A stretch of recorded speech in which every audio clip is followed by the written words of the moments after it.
Assalamualaikum warahmatullahi wabarakatuh. Perkenalkan, nama saya Nurul Anugrah AN, program studi agroteknologi semester 2. Kali ini saya akan memaparkan materi mengenai integrasi nasional. Pertama-tama, saya akan menjelaskan mengenai pengertian integrasi nasional. Istilah integrasi nasional terdiri dari dua unsur kata, yaitu integrasi dan nasional. Secara etimologi, integrasi berasal dari bahasa Inggris, yaitu integration, yang berarti kesempurnaan atau keseluruhan.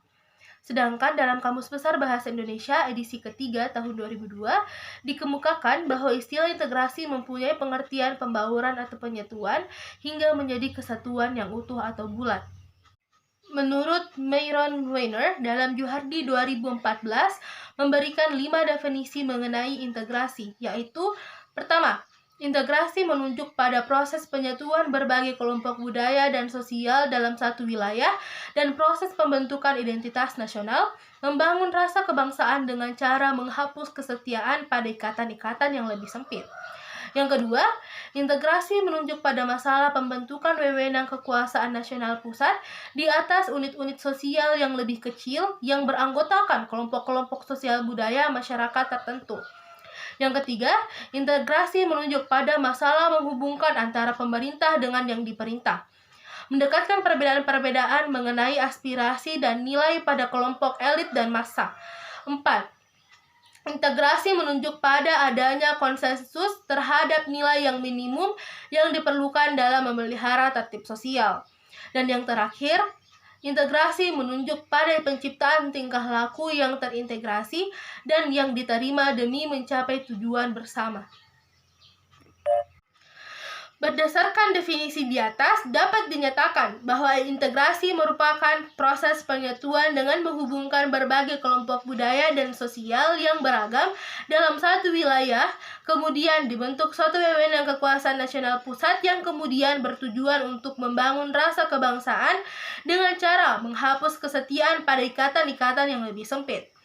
Sedangkan istilah nasional mempunyai pengertian 1. Bersifat kebangsaan 2. Berkenaan atau berasal dari bangsa sendiri 3. Meliputi suatu bangsa, misalnya cita-cita nasional, tarian tradisional, perusahaan nasional, dan sebagainya. Pada penjelasan kedua istilah di atas, maka integrasi nasional identik dengan integrasi bangsa yang mempunyai pengertian suatu proses penyatuan atau pembauran berbagai aspek sosial budaya ke dalam kesatuan wilayah dan pembentukan identitas nasional atau bangsa yang harus dapat menjamin terwujudnya keselarasan, keserasian, dan keseimbangan dalam mencapai tujuan bersama sebagai suatu bangsa. Selanjutnya, pengembangan integrasi di Indonesia. Menurut Howard Regins dalam Muhammad and Collins McAndrews tahun 1995 menyebut ada 5 pendekatan atau cara bagaimana para pemimpin politik mengembangkan integrasi bangsa. Pertama, adanya ancaman dari luar. Adanya ancaman dari luar dapat menciptakan integrasi masyarakat. Masyarakat akan bersatu, meskipun berbeda suku, agama, dan rasa ketika menghadapi musuh bersama. Contoh, ketika penjajah Belanda ingin kembali ke Indonesia, masyarakat Indonesia bersatu padu melawannya. Satu bangsa yang sebelumnya berseteru dengan saudaranya sendiri, suatu saat dapat berintegrasi ketika ada musuh negara yang datang atau ancaman bersama yang berasal dari luar negeri. Adanya anggapan musuh dari luar mengancam bangsa juga mampu mengintegrasikan masyarakat bangsa itu. 2. Gaya politik kepemimpinan. Gaya politik kepemimpinan bangsa dapat menyatukan atau mengintegrasikan masyarakat bangsa tersebut. Pemimpin yang karismatik, dicintai rakyatnya, dan memiliki jasa-jasa besar umumnya mampu menyatukan bangsanya yang sebelumnya tercerai-berai. Misalnya Nelson Mandela dari Afrika Selatan. Gaya politik sebuah kepemimpinan bisa dipakai untuk mengembangkan integrasi bangsanya. 2. Gaya politik kepemimpinan. Gaya politik kepemimpinan bangsa dapat menyatukan atau mengintegrasikan masyarakat bangsa tersebut. Pemimpin yang karismatik, dicintai rakyatnya, dan memiliki jasa-jasa besar umumnya mampu menyatukan bangsanya yang sebelumnya tercerai-berai. Misalnya, Nelson Mandela dari Afrika Selatan, gaya politik sebuah kepemimpinan bisa dipakai untuk mengembangkan integrasi bangsanya. 3. Kekuatan lembaga-lembaga politik. Lembaga politik, misalnya birokrasi, juga dapat menjadi sarana pemersatu masyarakat bangsa. Birokrasi yang satu dan padu dapat menciptakan sistem pelayanan yang sama, baik dan diterima oleh masyarakat yang beragam. Pada akhirnya, masyarakat bersatu dalam satu sistem pelayanan. 4. Integrasi nasional. Integrasi nasional merupakan seperangkat nilai-nilai yang diterima dan disepakati. Ideologi juga memberikan visi dan beberapa panduan bagaimana cara menuju visi dan tujuan itu. Jika suatu masyarakat meskipun berbeda-beda tetapi menerima satu ideologi yang sama, maka kemungkinan masyarakat tersebut bersatu. Bagi bangsa Indonesia, nilai bersama yang bisa mempersatukan masyarakat Indonesia adalah Pancasila. Pancasila merupakan nilai sosial bersama yang bisa diterima oleh seluruh masyarakat Indonesia. Nilai-nilai bersama tidak harus berlaku secara nasional. Di beberapa daerah di Indonesia, terdapat nilai-nilai bersama. Dengan nilai itulah, kelompok-kelompok masyarakat di daerah itu bersedia bersatu. 5. Kesempatan pembangunan ekonomi. Jika pembangunan ekonomi berhasil dan menciptakan keadilan, maka masyarakat bangsa tersebut bisa menerima sebagai satu kesatuan. Namun, jika ekonomi menghasilkan ketidakadilan, maka muncul kesenjangan atau ketimpangan.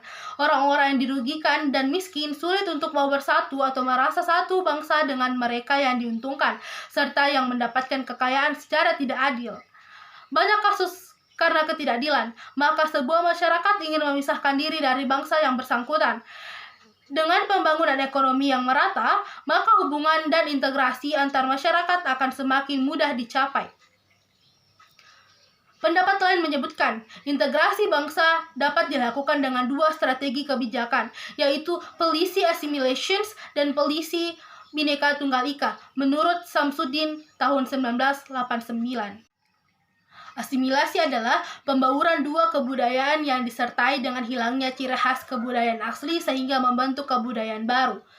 Apabila asimilasi ini menjadi sebuah strategi bagi integrasi nasional, berarti bahwa negara mengintegrasikan masyarakatnya dengan mengupayakan agar unsur-unsur budaya yang ada di dalam negara itu benar-benar melebur menjadi satu dan tidak lagi menampakkan kebudayaan budaya kelompok atau budaya lokal. Kebijakan strategi yang sebaiknya dilakukan di Indonesia yaitu A. Memperkuat nilai bersama. B. Membangun fasilitas. C. Menciptakan musuh bersama. D. Memperkokoh lembaga politik. E. Membuat organisasi untuk bersama. F. Menciptakan ketergantungan ekonomi antar kelompok. G. Mewujudkan kepemimpinan yang kuat. H. Menghapuskan identitas-identitas lokal. I. Membaurkan antar tradisi dan budaya lokal. J. Menguatkan identitas nasional. Selanjutnya, pentingnya integrasi nasional. Masyarakat yang terintegrasi dengan hak merupakan harapan bagi setiap negara. Sebab, integrasi masyarakat merupakan kondisi yang diperlukan bagi negara untuk membangun kejayaan nasional demi mencapai tujuan yang diharapkan. Ketika masyarakat suatu negara senantiasa diwarnai oleh pertikaian atau konflik, maka akan banyak kerugian yang diderita. Baik kerugian berupa fisik, material, seperti kerusakan sarana dan prasarana yang dibutuhkan oleh masyarakat, maupun kerugian mental spiritual, seperti perasaan kekhawatiran, kecemasan, ketakutan, bahkan juga tekanan mental yang berkepanjangan. Di sisi lain, banyak pula potensi sumber daya yang dimiliki oleh negara yang mestinya dapat digunakan untuk melaksanakan pembangunan bagi kesejahteraan masyarakat harus dikorbankan untuk menyelesaikan konflik tersebut. Dengan demikian, negara yang senantiasa diwarnai konflik di dalamnya akan sulit untuk mewujudkan kemajuan. Namun, apapun kondisi integrasi masyarakat merupakan sesuatu yang sangat dibutuhkan untuk membangun kejayaan bangsa dan negara. Dan oleh karena itu, perlu senantiasa diupayakan kegagalan dalam mewujudkan integrasi masyarakat, berarti kegagalan untuk membangun kejayaan nasional, bahkan dapat mengancam kelangsungan hidup bangsa dan negara yang bersangkutan. Al-Hakim 2001 mengemukakan ada beberapa faktor yang perlu diperhatikan untuk membangun wawasan kebangsaan Indonesia yang solid dan integrasi yang mantap, serta kokoh. 1.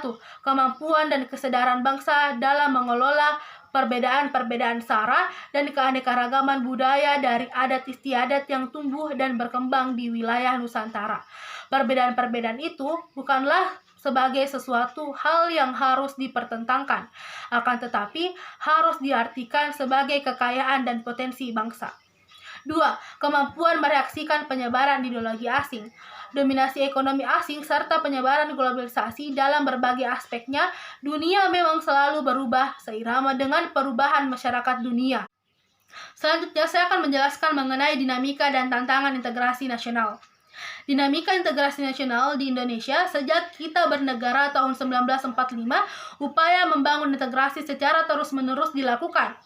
Terdapat banyak perkembangan dan dinamika dari integrasi yang terjadi di Indonesia. Dinamika itu bisa kita contohkan peristiwa integrasi berdasarkan 5 jenis integrasi sebagai berikut. A. Integrasi bangsa.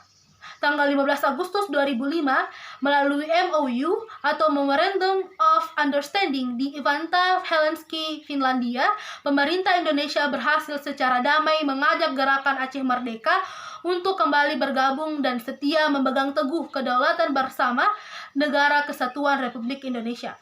Proses ini telah berhasil menyelesaikan kasus disintegrasi yang terjadi di Aceh sejak tahun 1975 sampai 2005. B. Integrasi wilayah. Melalui Deklarasi Juanda tanggal 13 Desember 1957, pemerintah Indonesia mengumumkan kedaulatan wilayah Indonesia, yakni lebar laut teritorial seluas 12 mil diukur dari garis yang menghubungkan titik-titik ujung yang terluar dari pulau-pulau negara Indonesia.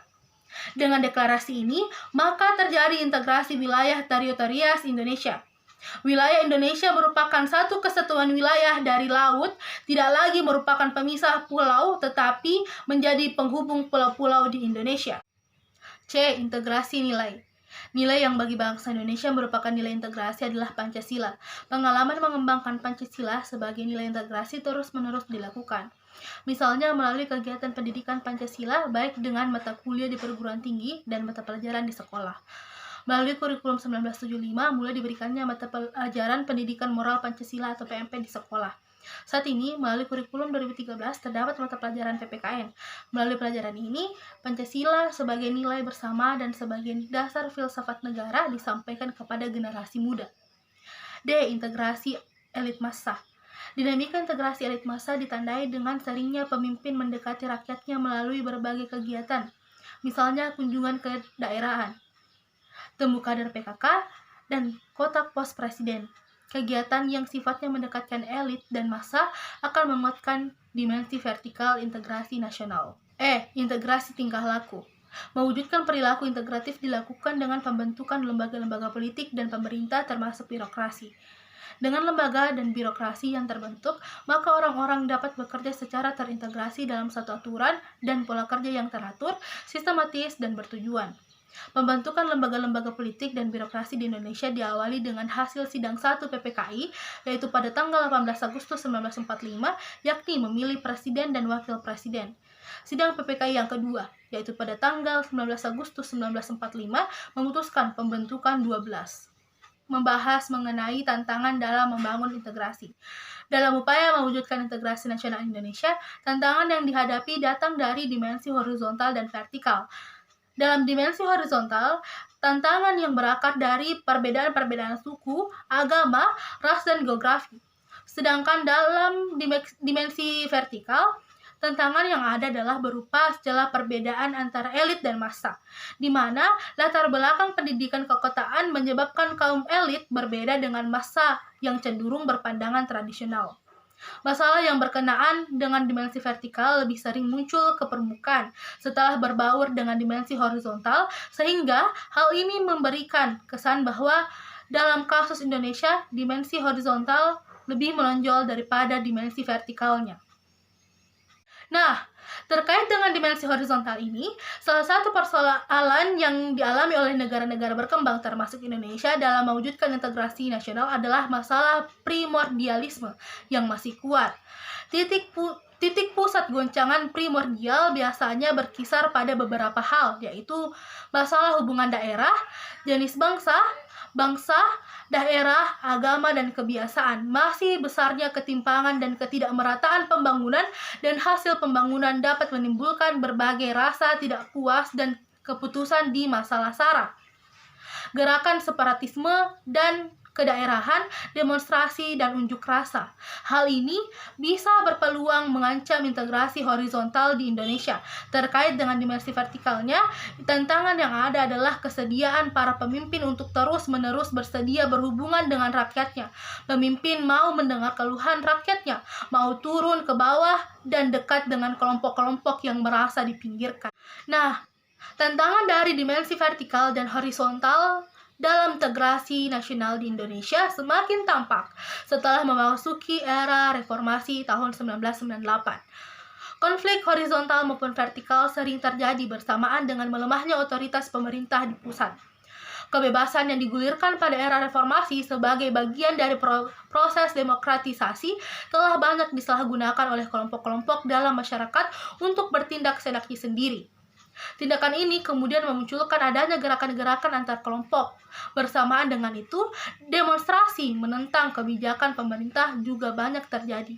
Bahkan seringkali demonstrasi itu diikuti oleh tindakan-tindakan anarkis, keinginan yang kuat dari pemerintah untuk mewujudkan aspirasi masyarakat, kebijakan pemerintah yang sesuai dengan kebutuhan dan harapan masyarakat, dukungan masyarakat terhadap pemerintah yang sah, dan ketaatan warga masyarakat melaksanakan kebijakan pemerintah adalah pertanda adanya integrasi dalam arti vertikal. Sebaliknya, kebijakan-kebijakan yang diambil oleh pemerintah yang tidak atau kurang sesuai dengan keinginan dan harapan masyarakat serta penolakan sebagian besar masyarakat terhadap kebijakan pemerintah menggambarkan kurang adanya integrasi vertikal. Memang, tidak ada kebijakan pemerintah yang dapat melayani dan memuaskan seluruh warga masyarakat. Tetapi, tindakan ini setidaknya kebijakan pemerintah hendaknya dapat melayani keinginan dan harapan sebagian besar warga masyarakat. Jalinan hubungan dan kerjasama ini di antara kelompok-kelompok yang berbeda dalam masyarakat, kesediaan untuk hidup berdampingan secara damai dan saling menghargai antar kelompok-kelompok masyarakat dengan perbedaan yang ada satu sama lain merupakan pertanda adanya integrasi dalam arti horizontal. Demikianlah yang dapat saya sampaikan. Mohon maaf apabila ada kekurangan. Assalamualaikum warahmatullahi wabarakatuh.